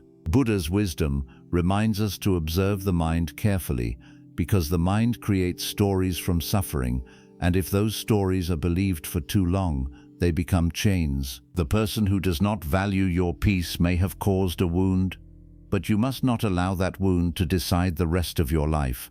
Do not let one careless person teach you to distrust every gentle soul. Do not let one betrayal turn your heart against all love. Do not let one painful ending make you believe that every beginning will destroy you. Do not let one person's inability to value you become the reason you stop valuing yourself. Their blindness is not the measure of your worth. Their coldness is not the truth of your heart. Their failure to protect your peace is not proof that your peace is unimportant. It only proves that you gave access to someone who did not understand the sacredness of what they were touching. Buddhist wisdom teaches that the mind becomes what it repeatedly holds. If you repeatedly hold anger, anger begins to shape your face, your words, your reactions, and your choices. If you repeatedly hold sadness, sadness begins to color your whole world. If you repeatedly hold resentment, even beautiful moments begin to feel unsafe. This is why the Buddha placed such importance on mindfulness. Mindfulness means you do not allow every thought to become your master. You do not allow every emotion to become your direction. You do not allow every painful memory to become the ruler of your present moment. You learn to look at what arises inside you and say, "This is pain, but this is not my whole self. This is sadness, but this is not my final truth. This is anger, but I do not have to become it." Many people say they want peace, but they keep feeding the things that destroy peace. They keep reading old messages that reopen wounds. They keep imagining conversations that will never happen. They keep checking whether the person who hurt them is happy without them. They keep returning to memories that only remind them of pain. They keep asking questions that have already been answered by actions. They keep waiting for apologies from people who have already shown that their ego is stronger than their compassion. Then they wonder why peace does not come. But peace cannot grow where pain is watered every day. If you want peace, you must stop feeding the wound. This does not mean forcing yourself to forget. Forgetting is not always possible, and Buddhism does not teach denial. It teaches understanding. You may remember what happened, but you do not have to keep reliving it. You may feel the sadness, but you do not have to create a story that makes the sadness stronger. You may miss someone, but you do not have to return to the same fire that burned you. You may cry, but you do not have to believe that your life ended when they stopped valuing your peace. Healing begins when you stop giving fresh energy to old pain. One of the most dangerous habits after emotional pain is checking. Checking whether they messaged you, checking whether they noticed your silence, checking whether they are online, checking whether they look happy, checking whether they regret losing you, checking whether they are suffering too. Each act of checking looks small, but inside the mind it becomes a thread that keeps you tied to suffering. You think you are only looking for information, but often you are feeding attachment. You are giving the wound another reason to stay alive. A wise person understands that not everything the mind wants to know is good for the heart. Sometimes not knowing is peace, sometimes not checking is healing, sometimes not searching is dignity. You must choose peace before the habit of pain becomes stronger than the desire for freedom. The mind can become addicted to emotional suffering because suffering creates intensity. A peaceful life may feel empty to someone who has become used to emotional storms. Calmness may feel unfamiliar. Silence may feel lonely. Stability may feel boring. This is why some people return again and again to the same person who hurts them. They do not return because the relationship is peaceful. They return because chaos has become familiar. They return because pain has become a pattern. They return because the nervous mind mistakes intensity for love. But Buddhism teaches that peace is not empty. Peace is the space where the soul can finally breathe. When your heart has been disturbed for too long, the first days of peace may feel strange. You may wake up without a message from them and feel the old urge to reach out. You may sit in silence and feel loneliness rising. You may feel tempted to reopen the door just to feel something familiar again. But do not confuse discomfort with wrongness. Sometimes peace feels uncomfortable at first because your mind is detoxing from attachment. Sometimes silence feels heavy at first because you are no longer distracting yourself with emotional drama. Sometimes healing feels painful because the heart is learning to live without the thing it once depended on. Stay patient. The beginning of peace is not always soft, but it is sacred. Buddha's path is a path of training the mind. You do not become peaceful by wishing for peace once. You become peaceful by choosing peace repeatedly, especially when pain invites you back into old habits. Every time you choose not to argue with someone who enjoys disturbing you, you strengthen peace. Every time you choose not to explain your pain to someone who refuses to understand, you strengthen peace. Every time you choose not to chase a person who only gives you confusion, you strengthen peace. Every time you choose your breath instead of your reaction, you strengthen peace. Peace is not found in one big decision. It is built through many small decisions made with awareness. There will be moments when the pain returns suddenly. A memory may appear while you are doing something ordinary. A song may remind you of them. A place may bring back an old feeling. A word may reopen a wound you thought had healed. In those moments, do not panic. Healing is not a straight road. The fact that pain visits again does not mean you failed. It only means the mind is releasing something in layers. When the memory comes, breathe. When the sadness comes, breathe. When the tears rise, let them rise gently, but do not follow the pain into old attachment. Do not let one wave convince you that you are drowning again. A wave is not the ocean. A moment of sadness is not a return to the old life. In Buddhist wisdom, everything that arises also passes away. This includes joy, sorrow, longing, anger, fear, loneliness, and grief. When you are crying deeply, the mind says, "This will never end." But the mind is not always truthful when it is wounded. Feelings are visitors. They come, they stay for a while, and they leave when you stop feeding them. Your task is not to fight every emotion. Your task is to stop identifying with every emotion. Instead of saying, I am broken, say, brokenness is passing through me. Instead of saying, I am lonely, say, loneliness is visiting me. Instead of saying, I cannot live without them, say, attachment is speaking inside me. This small shift creates space, and in that space, peace begins to return. Pain becomes personality when you stop observing it and start obeying it. If pain tells you to become bitter and you obey, pain becomes your personality. If pain tells you to stop trusting everyone and you obey, pain becomes your personality. If pain tells you to keep chasing the one who hurt you and you obey, pain becomes your master. But if pain rises and you observe it with wisdom, pain becomes your teacher. The same suffering that can destroy one person can awaken another. The difference is awareness. Never allow someone else's behavior to make you lose your natural kindness. This is very important. Some people are hurt once and then decide to become cruel so they will never be hurt again. They become sharp with their words. They stop caring. They push away good people. They wear emotional coldness like armor. But this is not healing. This is pain wearing a mask of strength. True healing does not turn a gentle heart into a cruel heart.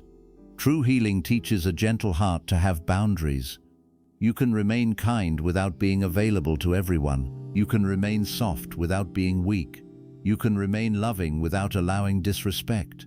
You can remain compassionate without sacrificing your peace. A peaceful person is not someone who has never been hurt. A peaceful person is someone who refused to let hurt become hatred. A wise person is not someone who has never cried. A wise person is someone who allowed tears to cleanse the heart instead of poisoning it. A strong person is not someone who never misses anyone.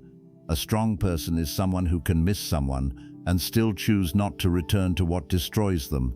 This is the maturity Buddhism teaches. It does not ask you to become emotionless.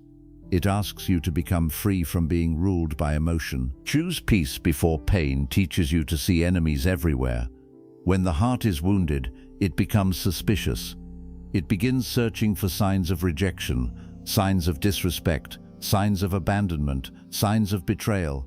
Even when someone speaks kindly, the wounded mind may wonder what they truly mean. Even when someone cares, the wounded heart may prepare for pain. This is how one unhealed wound can ruin many future blessings. You may meet people who are genuine, but your pain may not allow you to recognize them. You may receive kindness, but your fear may push it away. This is why healing is not only for the past. Healing protects the future. If you do not heal, you may punish innocent people for wounds they did not create. You may become distant with those who truly care. You may test people until they become tired. You may reject love before it can reject you. You may accuse others of intentions they never had. You may carry the behavior of one person into every relationship that comes after. This is why choosing peace is an act of responsibility. You are not only saving yourself from the past, you are saving your future from being controlled by the past. Buddhist wisdom teaches that every action creates consequences. This is karma, not as punishment, but as the natural law of cause and effect. If you continue planting thoughts of anger, the mind will produce suffering. If you continue watering memories of pain, the heart will produce sadness. If you continue feeding attachment, your inner life will produce restlessness. But if you plant awareness, patience, compassion, silence, and wise distance, peace will slowly grow. The garden of the mind does not become peaceful by accident. It becomes peaceful through what you choose to plant and what you choose to stop watering. Ask yourself honestly, what am I watering every day? Am I watering the memory of how they hurt me? Or am I watering the wisdom I gained from it? Am I watering the hope that they will change? Or am I watering the strength to move forward? Am I watering resentment? Or am I watering compassion? Am I watering the wound? Or am I watering peace? These questions are powerful because they move you from unconscious suffering to conscious healing. You begin to see that your daily attention is shaping your inner world. The person who does not value your peace may still appear in your thoughts, but you do not have to invite them to sit there all day. A thought can knock at the door of the mind without being welcomed as a guest. A memory can arise without becoming your entire mood. A feeling can appear without controlling your actions. This is meditation in daily life. It is not only sitting with closed eyes, it is the practice of not becoming a slave to every mental visitor. When the thought of them comes, you can say, "I see you, but I will not follow you today." When the pain comes, you can say, "I feel you, but I will not become you today." When the attachment comes, you can say, "I understand why you are here, but I choose peace today." Choosing peace does not mean the other person wins. Many people hold on to pain because they feel that letting go allows the other person to escape responsibility. They think, if I heal, it means what they did was okay. If I stop crying, it means they did not hurt me. If I move on, it means they won. But this is a misunderstanding. Healing is not a gift to the person who hurt you. Healing is freedom for the person who was hurt. Peace is not approval of their actions. Peace is refusal to keep suffering because of their actions. Letting go does not erase what happened. It releases your heart from being chained to what happened. The Buddha taught compassion, but compassion is not the same as allowing harm. You can wish someone well and still keep distance. You can forgive someone and still not return. You can understand their ignorance and still protect yourself from it. You can release hatred and still maintain a boundary. This balance is deeply important. Without compassion, the heart becomes bitter. Without boundaries, the heart becomes exhausted. True Buddhist wisdom holds both, a soft heart and a clear mind. Do not wait until pain has completely destroyed your joy before choosing peace. Many people wait too long. They wait until their health is affected. They wait until their sleep is gone. They wait until their face loses its brightness. They wait until their mind becomes tired from overthinking. They wait until their heart becomes numb. They wait until they no longer recognize themselves. Then they finally say, "I need peace." But wisdom means choosing peace before suffering reaches that point. Wisdom means listening to the small signs before life must shout. If your body feels heavy when you think of them, listen.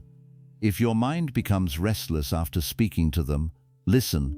If your heart feels unsafe around them, listen. If your peace keeps disappearing in their presence, listen. Your body often knows before your mind accepts.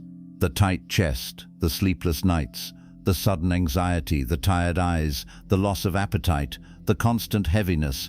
These are not small things. They are messages. They are signs that your inner being is asking for protection. Many people ignore these signs because attachment keeps making excuses. Attachment says, maybe they will change. Attachment says, maybe I am overreacting. Attachment says, maybe I should give one more chance. Attachment says, maybe I cannot live without them. Wisdom says, how many times must my peace be destroyed before I honor what my soul already knows? Choosing peace means you stop negotiating with patterns that keep hurting you.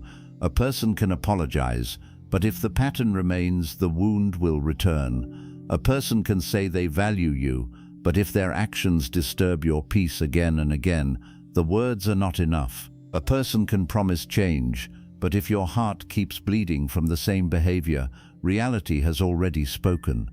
Buddhism teaches us to see clearly. Clear seeing means you do not allow sweet words to blind you from repeated actions. Clear seeing means you stop calling pain love just because it arrives with moments of tenderness.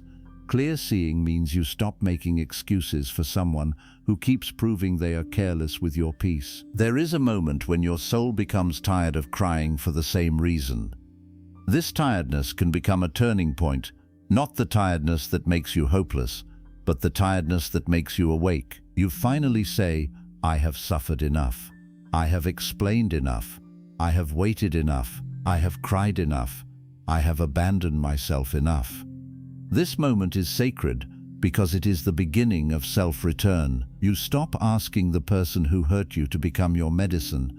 and you begin becoming your own medicine through awareness, patience, discipline, and compassion. Self-return is one of the most beautiful parts of healing. You begin remembering what life felt like before your mind became crowded with someone else's behavior. You begin returning to small joys, a quiet morning, a warm cup of tea, a walk in fresh air, a prayerful breath, a clean room, a peaceful evening, a conversation with someone who does not drain you, a moment where you laugh without forcing it. These small things may not look dramatic, but they are signs that your soul is coming home. Peace often returns quietly, not loudly. It comes like sunrise, slowly lighting the places that pain had darkened. Do not underestimate small, peaceful habits. The mind that has suffered needs gentle training. Wake up and breathe before touching the pain of yesterday. Sit quietly for a few moments and remind yourself, today I will not chase what hurts me. Keep your environment clean because outer order can support inner calm. Eat with awareness because the body needs kindness after emotional exhaustion. Walk slowly and feel your feet touching the earth because the present moment is always waiting to receive you. Spend time with people who make your nervous system feel safe. Reduce contact with those who keep reopening your wounds. These are not small acts, they are the daily practice of choosing peace. In Buddhism, peace is not only an emotion, it is a way of living. It is the way you speak to yourself. It is the way you respond to pain. It is the way you protect your mind from unnecessary disturbance. It is the way you choose what deserves your attention. It is the way you release what cannot be controlled. It is the way you accept impermanence without becoming bitter. It is the way you carry compassion without carrying everyone's burden. Peace is not passive. Peace requires strength. It requires discipline. It requires the courage to stop feeding what the wounded mind still wants. The wounded mind often wants revenge, validation, explanation, or emotional victory. It wants the other person to suffer as much as you suffered. It wants them to regret. It wants them to return. It wants them to admit everything. But the awakened mind wants freedom.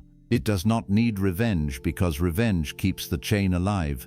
It does not need endless validation because truth does not depend on someone else's agreement.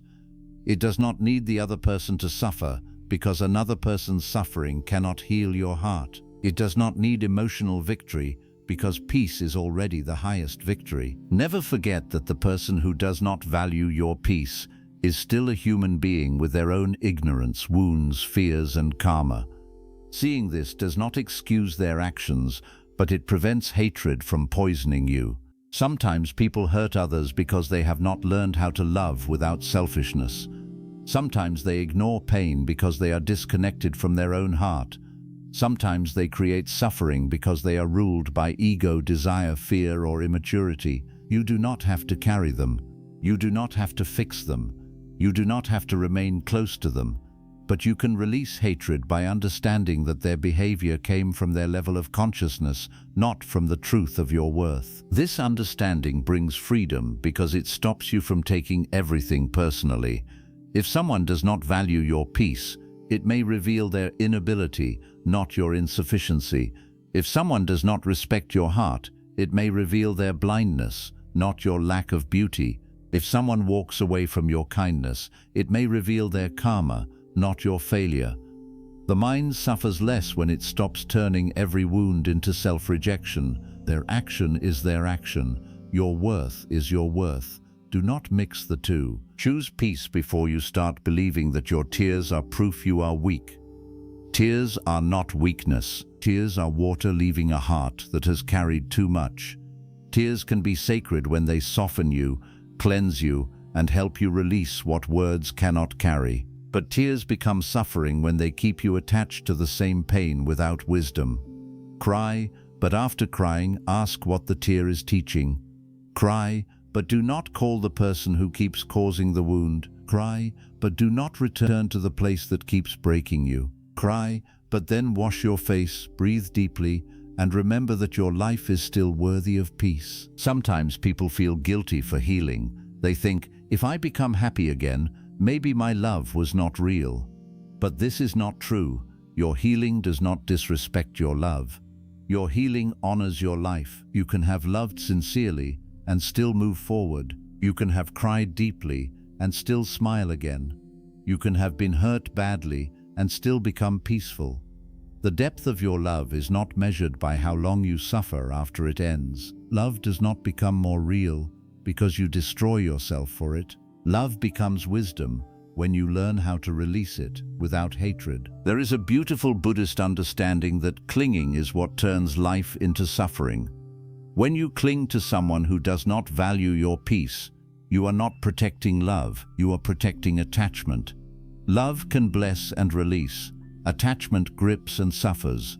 Love says, may you be free. Attachment says, you must be mine for me to be okay. Love says, I care, but I will not lose myself. Attachment says, I will sacrifice my peace if it keeps you near. Love creates space. Attachment creates fear. When you see this clearly, you begin to understand why your tears have been so heavy. Choose peace by returning to the present moment. Pain often lives in the past or the future. The past says, remember what they did. The future says, what if you never find peace again? The present says, breathe. The past says, they should have loved you better. The future says, maybe they will come back. The present says, feel your feet on the ground. The past says, you lost everything. The future says, you will be alone forever. The present says, you are alive now, and this breath is still available. Buddhism brings us back to the present because the present is where healing actually happens. When you are present, you realize that much of your suffering is created by mental travel. The body is sitting here, but the mind is in an old conversation. The body is breathing now, but the mind is imagining a future apology. The body is safe in this moment, but the mind is reliving rejection from years ago. Mindfulness gathers the scattered mind and brings it home. It says, come back. The pain is not happening now in the same way. The person is not here controlling this breath. The memory is only a memory. The future is only imagination.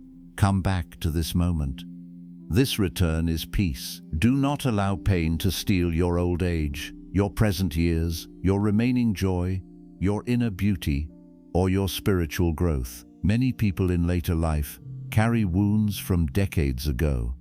They still speak with bitterness about someone who hurt them long before. They still carry anger toward family members, friends, partners, or relatives who never apologized. They still let old disappointments shape their daily mood, but life is too precious to spend the remaining years in emotional imprisonment. Every day you wake up is another chance to choose peace over the past. Every breath is another invitation to put down what has become too heavy. If you are over 60, this lesson becomes even deeper. At this stage of life, peace is more valuable than proving a point. Calmness is more valuable than winning arguments. A quiet heart is more valuable than being understood by everyone. You have already seen enough of life to know that people come and go, promises change, bodies age, circumstances shift, and time does not wait. Do not give your remaining years to someone who does not value your peace. Do not spend your precious mornings thinking about someone who sleeps peacefully after disturbing your soul. Do not spend your evenings reopening wounds that should have become wisdom long ago. Choose peace now, not someday. Choose peace while your heart can still become light. Old pain can make a person harsh, but wisdom can make a person luminous. There is a special beauty in someone who has suffered deeply, but still chooses kindness. There is a quiet power in someone who was hurt, but did not become cruel. There is a sacred strength in someone who was disappointed, but did not stop believing in peace. This is the kind of person Buddhist wisdom helps you become. Not naive, not weak, not easily used, but calm, clear, compassionate, and free. Pain becomes your personality when you repeat the same story so often that you forget you are more than that story. You say they left me, but you are more than the one who was left. You say they betrayed me, but you are more than the one who was betrayed. You say they did not value me, but you are more than the one who was not valued. You are also the one who survived. You are the one who is learning, You are the one who is awakening. You are the one who can choose a different inner life. Do not let one painful story become the only story you know how to tell about yourself. A wise heart learns to transform pain into compassion. When you understand your own suffering, you become gentler with the suffering of others. You stop judging people quickly because you know everyone carries invisible wounds. You become less reactive because you know how much damage unconscious words can cause.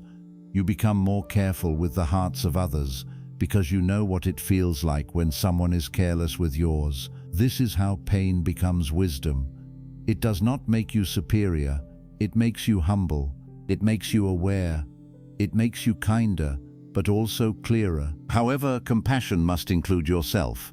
Some people are compassionate toward everyone except their own heart. They forgive others quickly but punish themselves for feeling hurt. They understand everyone's reasons but ignore their own needs.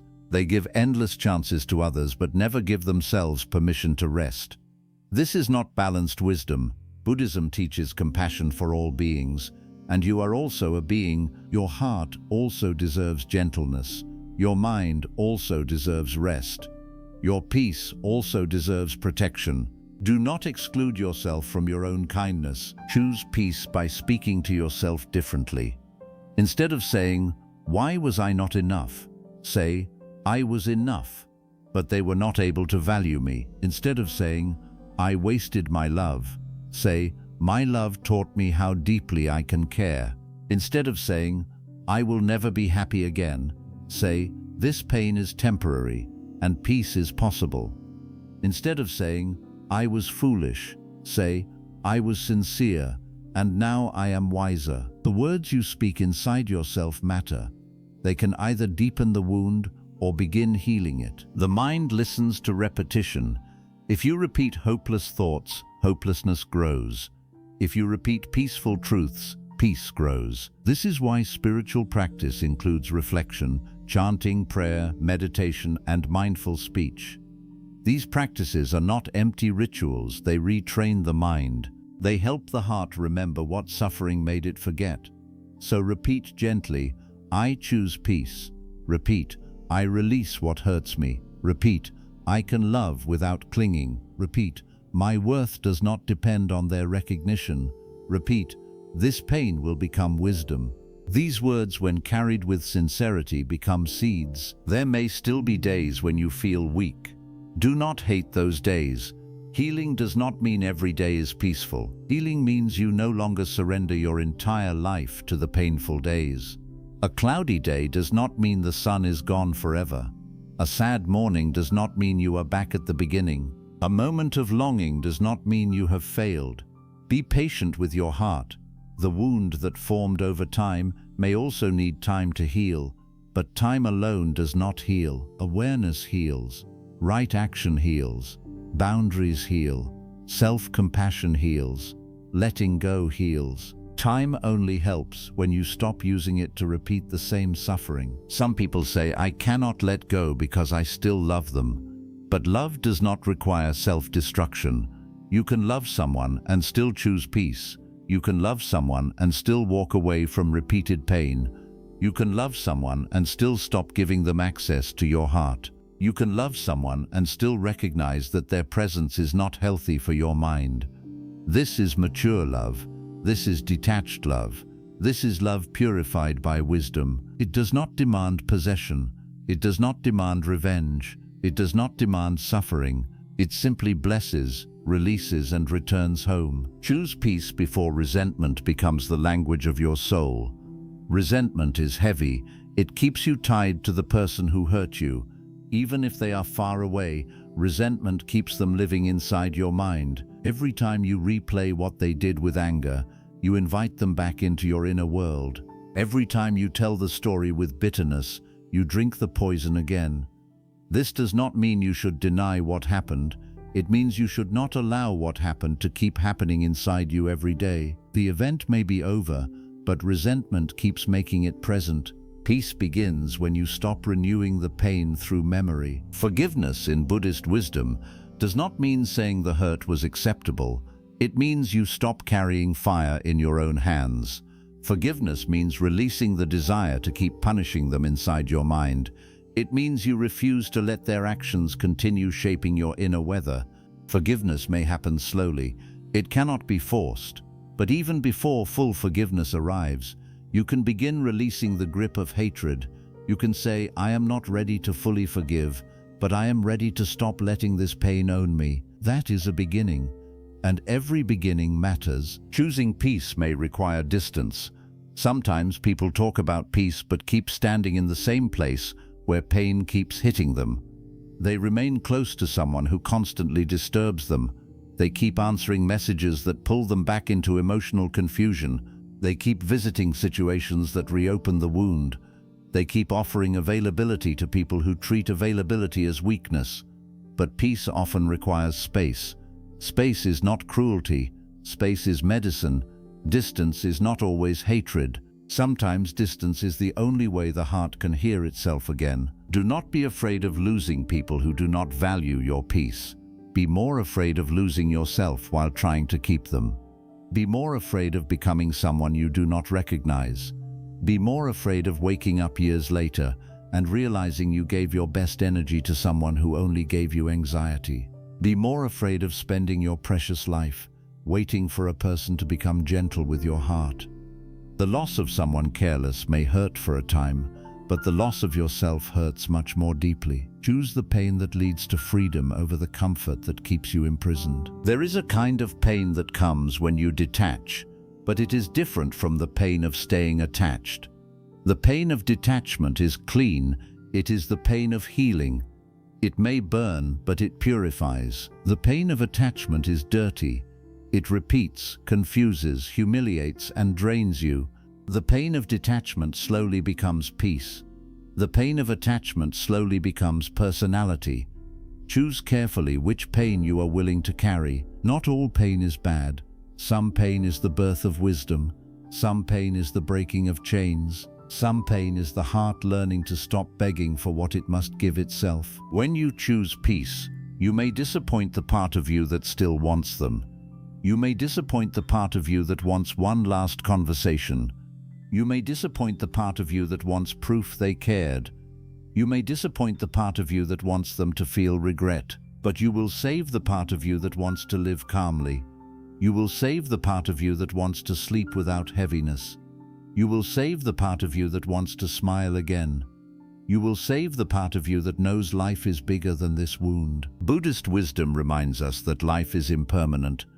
One day all the people we cry for, all the problems we worry about, all the arguments we replay, all the attachments we defend, all the wounds we carry will pass away like clouds. The body is temporary.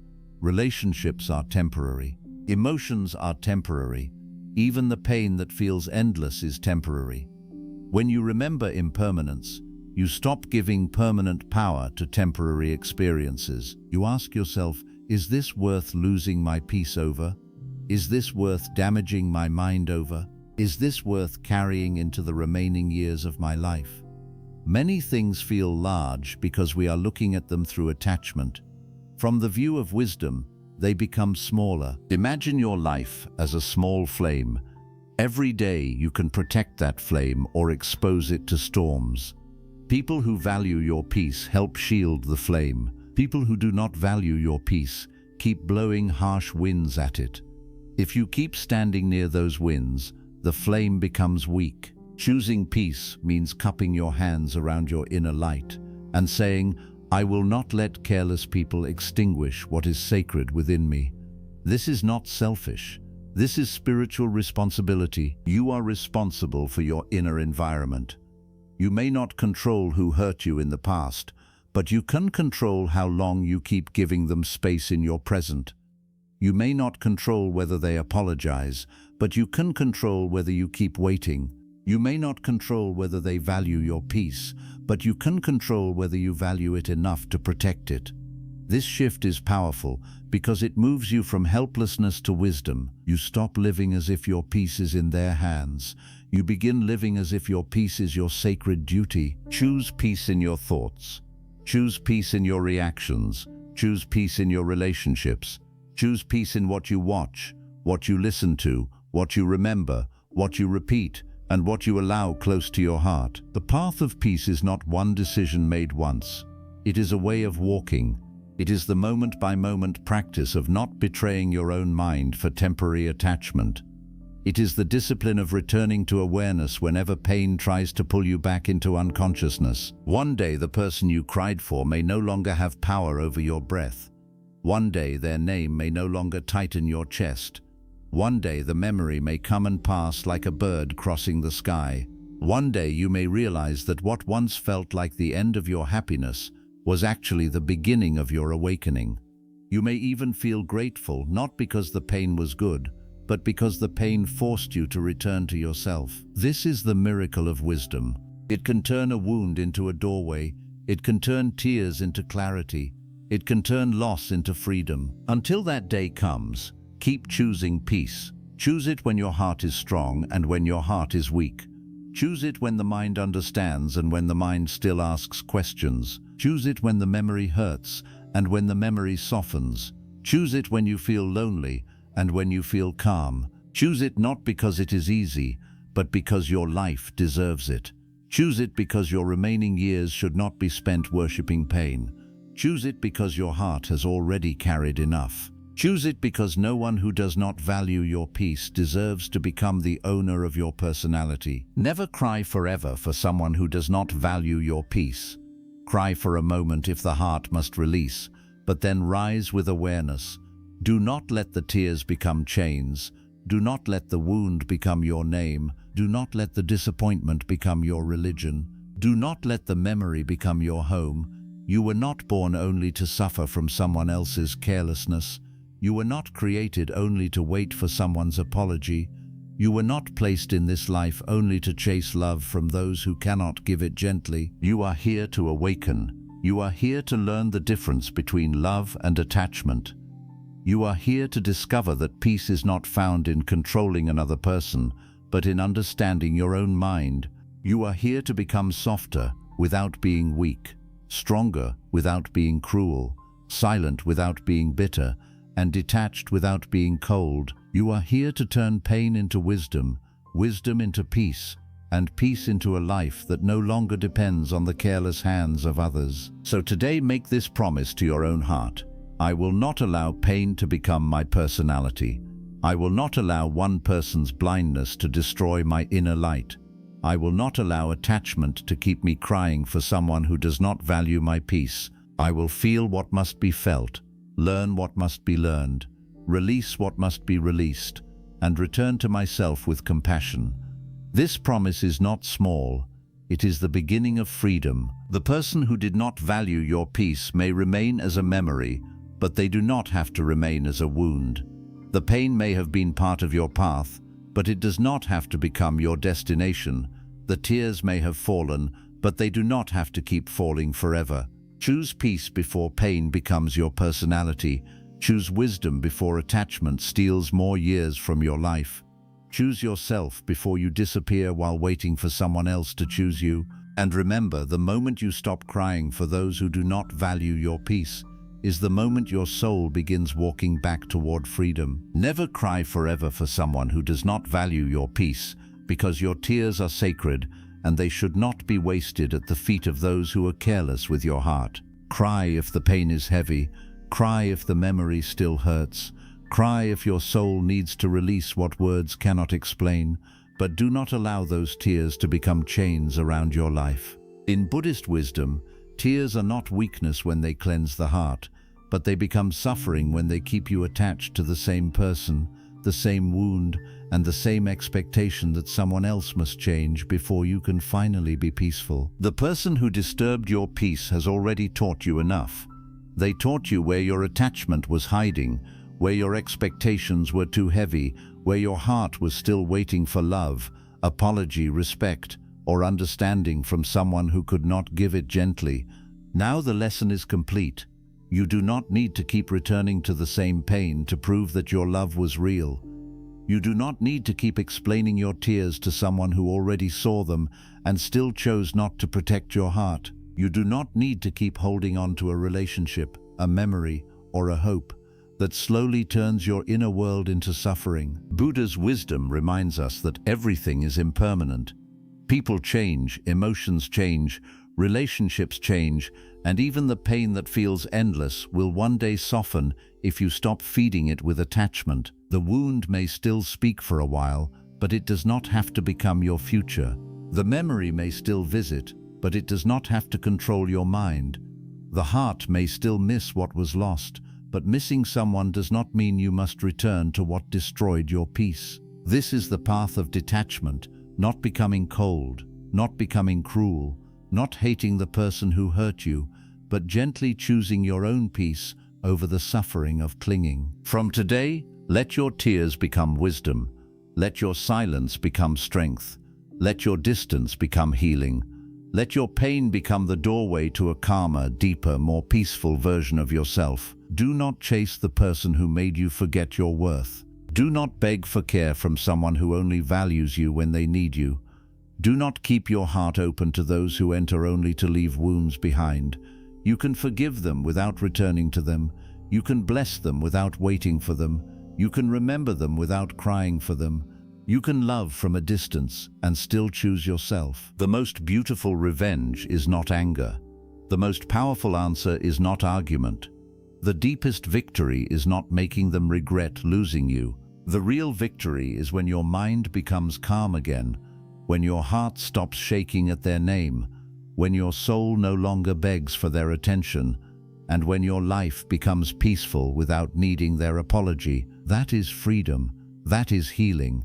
That is Buddhist wisdom in its purest form. So place your hand on your heart and remind yourself, my peace is valuable, my life is sacred, my heart deserves gentleness, and I will not spend my remaining years crying for someone who does not value the quiet beauty of my soul. I release what hurts me. I release what controls me. I release what keeps pulling me away from myself. I choose peace, not because the pain was small, but because my soul is too precious to live inside pain forever. If this message touched your heart, comment below, I choose peace. Also tell me where you are watching from and what time it is in your city or country, because somewhere in the world, another heart may be crying silently, and your words may remind them that they are not alone. If you found wisdom in this video, like it, subscribe to Timeless Mind Temple, and share it with someone who needs to stop crying for those who do not value their peace. May your mind become calm, may your heart become light, may your tears turn into wisdom, and may you walk forward with silence, dignity, compassion, and inner peace.